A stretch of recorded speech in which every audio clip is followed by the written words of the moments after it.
Now, the invasion of Ukraine by the Russians has sparked several anti-war protests even inside of Russia. Thousands of people across cities have in fact been defying police threats and have been staging protests against their own government for having ordered an invasion into Ukraine.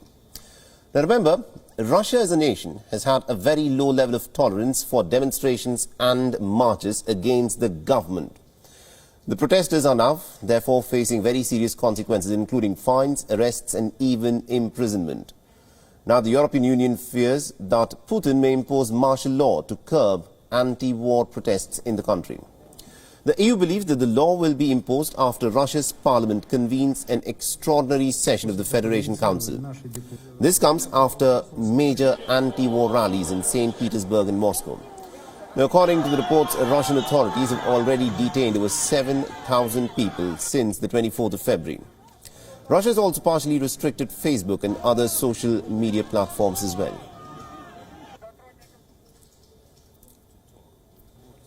Now, the Ukrainian President Volodymyr Zelensky has declared martial law after the Russian invasion in the country last week.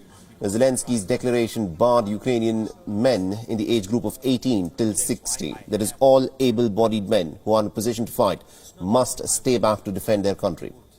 If martial law is imposed in Russia, it will give Kremlin absolute power to clamp down on the anti-war protesters. It could, of course, further lead to border closures.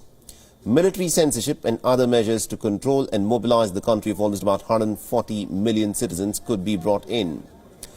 The Russian parliament has also adopted a draft law which includes criminal liability, where protesters will be punishable with a fine of almost about $4,700. The Russian legislature has also mulled on a new law that would hand a 15-year prison sentence for people who spread false news about the war in Ukraine. In order for the amendment to come into force, it still needs the approval of the State Council and the assent of President Vladimir Putin. Meanwhile, martial law can also disrupt the life of people who are facing some very grim economic prospects which have already hit local businesses and have prompted several people to flee from the country. The cost of plane tickets has also increased as several European countries and the United States have closed their airspace, and Russia has done the same in a tit-for-tat response. However, Kremlin has dismissed the speculation that Russian authorities plan to introduce martial law and have blamed the Western and the Ukrainian officials for the misinformation. Meanwhile, dozens of residents in Kiev have resorted to construction works. It's not just any construction work. They are building massive hedgehogs to resist the Russian tanks at the city center. Take a look. This is a large property company in Kiev.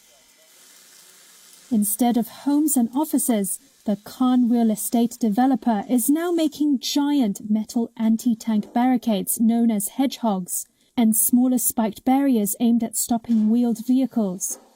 Yet another example of how Ukrainian civilians are supporting regular troops as they try to repel Russia's advance. Dmytro Bilozakovets is an advisor to Kiev Mayor Vitaly Klitschko. We're now in the center of one of the biggest development companies in the city, and because of the wartime, they change their activity, and they help our city to make the anti-tank hedgehogs. After Russia invaded Ukraine on February 24th in what Moscow calls a special operation, Zahar Providish, a foreman, picked up the phone and started calling the company's construction workers who remained in the capital. He said almost everyone volunteered to stay and contribute. Let's start with the fact that on the first day, once Russia treacherously attacked Ukraine, when they started crossing our borders, when the nearby cities went up in flames, blood in all of us, Ukrainians, began to boil. We understood that we as builders did not know how to fight, but we could be useful. Workers salvaged reinforced bars and girders from construction sites to produce spiked and movable defenses against wheeled vehicles like tanks. So far, the makeshift factory, which started operating last week, has produced 110 large hedgehogs, according to the company's deputy director. He added that the company runs other similar sites in the city. On February 25th, Kiev's mayor and boxing champion Vitaly Klitschko said the city, quote, has gone into defensive phase. His deputy Andrei Kryshenko said tens of thousands of people in the capital had received weapons, and many more were waiting at enlistment and recruitment offices. Sergei Serdyuk, a welder in his 50s working at the Khan makeshift factory, is ready to join the fight. We will break the spine of the Russian army. We have already broken it. We have cracked it, and we will break it.